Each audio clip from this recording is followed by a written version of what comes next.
अभी Marvel cinematic universe में doctor Doom आने वाला है, एक ऐसा कैरेक्टर जिसका दूर दूर तक कोई हिंट नहीं दिया गया मार्वल सिनेमैटिक यूनिवर्स में आज तक। अभी एवेंजर्स डूम्सडे के डायरेक्टर रूसो ब्रदर्स कह रहे हैं कि डूम्सडे जुड़ा है एंड गेम की एंडिंग से, वो रॉबर्ट डाउनी जूनियर को इस रोल में ला रहे हैं, तो कोई तो कनेक्शन यहाँ बिठाया जाएगा डूम का, जहां हम फैंस को पता चले कि डूम पहले से ही इस यूनिवर्स का हिस्सा था। और ये वीडियो इसी बारे में है। यहाँ हम 5 पॉसिबिलिटीज की तरफ नजर डालेंगे जहाँ से डूम को मार्वल सिनेमैटिक यूनिवर्स का हिस्सा बनाया जा सकता है, फैंस के होश उड़ाते हुए। सबसे पहले आती है अर्थ 838 की इल्यूमिनाटी थ्योरी। इल्यूमिनाटी से हम मिले थे doctor strange in the multiverse of madness में, जहाँ हम फैंस का ध्यान गया था इल्यूमिनाटी के बीच एक खाली कुर्सी पर। अब कुछ लोगों का मानना था कि ये कुर्सी किसी एसगार्डियन की है, क्योंकि यहाँ इल्यूमिनाटी में हर साइड के लीडर थे पर एसगार्ड की तरफ से कोई नहीं था, तो इसीलिए उन लोगों का मानना था कि ये थॉर की जगह है। जबकि मूवी के अर्ली कंसेप्ट आर्ट्स के हिसाब से इल्यूमिनाटी में हमें बॉल्डर द ब्रेव दिखने वाला था।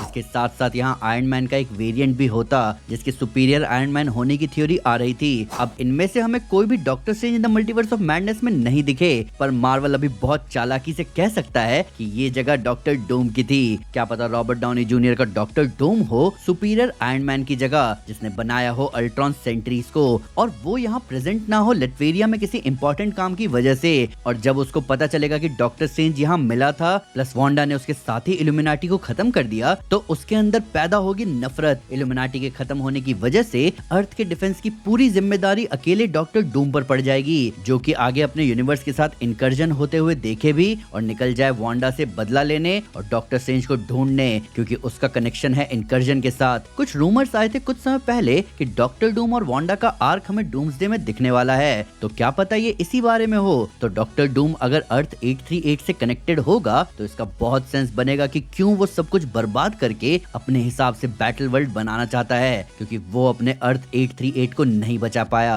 अब अगली थ्योरी कनेक्टेड है एवेंजर्स एंड गेम से। रूसो ब्रदर्स ने टाइम्स के साथ एक इंटरव्यू में कहा था कि एवेंजर्स डूम्सडे कनेक्टेड है एवेंजर्स एंड गेम में टोनी स्टार्क के सैक्रिफाइस से। अब आपको याद है एवेंजर्स एंड गेम में टोनी स्टार्क क्यों मरा था? आप बोलोगे क्योंकि उसने यूनिवर्स को बचाने के लिए स्नैप किया था, पर एक बार और ध्यान से सोचो, टोनी स्टार्क को स्नैप करने के लिए डॉक्टर स्ट्रेंज ने सेटअप किया था। उसने पहले टोनी को बताया कि 14 मिलियन पॉसिबिलिटीज में से सिर्फ एक में ही वो लोग जीत रहे हैं। उसने टोनी को बचाते हुए थैनोस को टाइम स्टोन दिया, जिसके बाद जब स्नैप हुआ तो डॉक्टर स्ट्रेंज स्नैप में धूल बन गया पर टोनी बच गया। टोनी ने टाइम ट्रैवलिंग डिवाइस बनाया और सब कुछ ठीक करने की कोशिश की एवेंजर्स के साथ मिलकर। फिर जब डॉक्टर स्ट्रेंज वापस आया तो उसने टोनी को क्या इशारा दिया कि सारी पॉसिबिलिटीज में यही पॉसिबिलिटी है और उसे ही कुछ करना होगा, और टोनी ने खुद को सैक्रिफाइस कर दिया। अब यहाँ टोनी से ज्यादा इस इवेंट पर कंट्रोल था स्ट्रेंज का। स्ट्रेंज जिसने अर्थ को डोरमामू से बचाया है, उसे टाइम लूप में फंसाकर उसने थैनोस को क्यों नहीं फंसाया टाइम लूप में? या अगर उसे स्नैप होने देना था फिर उसे रिवर्स करना था ताकि एटर्नल्स इंस्पायर हो अर्थ को बचाने के लिए, तो इसमें जरूरी नहीं है कि टोनी को ही सैक्रिफाइस देना पड़े। यानी कि स्ट्रेंज ने 14 मिलियन पॉसिबिलिटीज में कुछ ऐसा देखा था जिसका लेना देना था टोनी स्टार्क से, और वो ये था टोनी आगे जाकर कुछ बुरा करने वाला था, कुछ ऐसा जो स्नैप से भी ज्यादा भयानक होता यूनिवर्स या कहें मल्टीवर्स के लिए, और वो है टोनी का डॉक्टर डूम बनना। इसीलिए स्ट्रेंज ने टोनी को खुद को सैक्रिफाइस करने दिया ताकि वो एक हीरो की मौत मरे, ना कि आगे जाकर वो विलन बने जिसकी वजह से सब बर्बाद हो जाएगा। और यहीं से बात आती है उस अर्थ की जहां स्नैप टोनी ने नहीं बल्कि किसी और ने किया और Tony battle of earth survive कर गया, जहां वो आगे जाकर बना उस अर्थ का डूम, डॉक्टर डूम, जिसका मानना है कि ये दुनिया उसकी वजह से ही बची हुई है। उसके टाइम ट्रेवलिंग टेक ने सबको बचाया, उसका एडवांस आर्मर उसे धीरे धीरे करप्ट करता चला गया, जिसके बाद वो खुद बन जाएगा अर्थ का सबसे बड़ा दुश्मन, और अपने अर्थ को बर्बाद करने के बाद वो निकल जाएगा मल्टीवर्स को अपने तरीके से मोल्ड करने। अब एक और थ्योरी सामने आई है जिस पर हमने बात भी किया था, जो कि जुड़ा है ड्रीम वॉकिंग से। Doctor strange in the multiverse of madness में हमें ड्रीम वॉकिंग का कंसेप्ट दिखाया गया था, जहां कोई भी सॉर्सरर अपने अल्टरनेट यूनिवर्स के वेरिएंट की बॉडी को कंट्रोल कर सकता है। वांडा ने ये एक जिंदा बॉडी में किया, लेकिन डॉक्टर स्ट्रेंज ने एक डेड बॉडी में ड्रीम वॉक किया।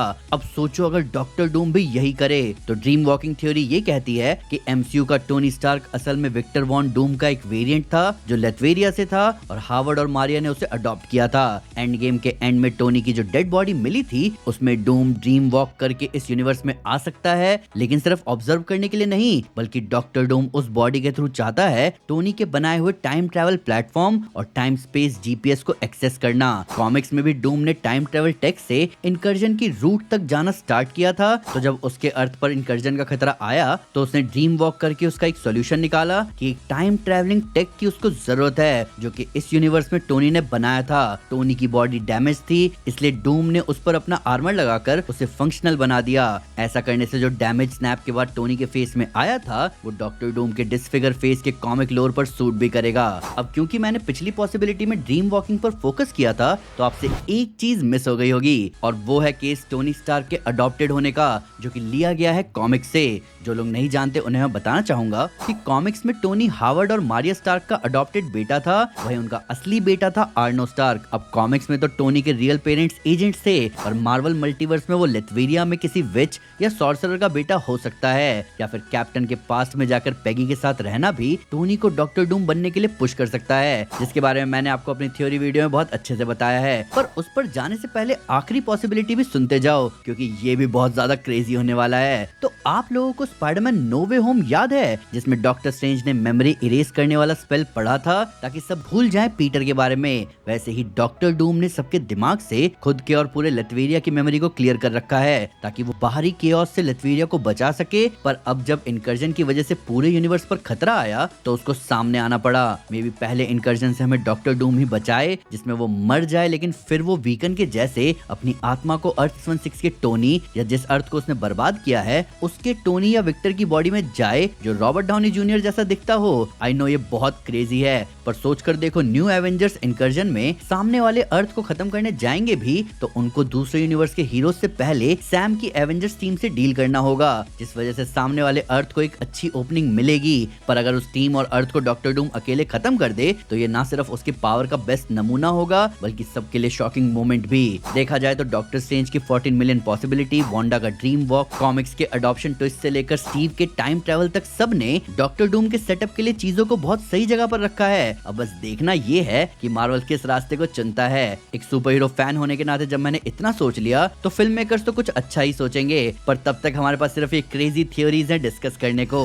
तो भाई मैंने तो अपनी तरफ से आपको 5 खतरनाक थ्योरीज या कहीं पॉसिबिलिटीज बताई, क्रेजी थी कि नहीं? अब आपकी बारी है हमें ये बताने की कि इन सारी थ्योरी में से आपको सबसे बेस्ट थ्योरी कौन सी लगी, कौन सी थ्योरी को आप अपनी तरफ से थोड़ा सा और चेंज करके और बेटर बना सकते हो, और क्या आपके पास कोई जबरदस्त थ्योरी है डॉक्टर डूम को लेकर? कमेंट सेक्शन आपका है, खुलकर बात कीजिए। वीडियो अच्छी लगी तो लाइक जरूर करें, चैनल को सब्सक्राइब करना ना भूलें, साथ ही साथ एक स्टेप आगे आकर अपने फेवरेट चैनल को सपोर्ट करें मेंबरशिप लेकर। Thank you guys, this is Aman Sinha and you are super super. Piece.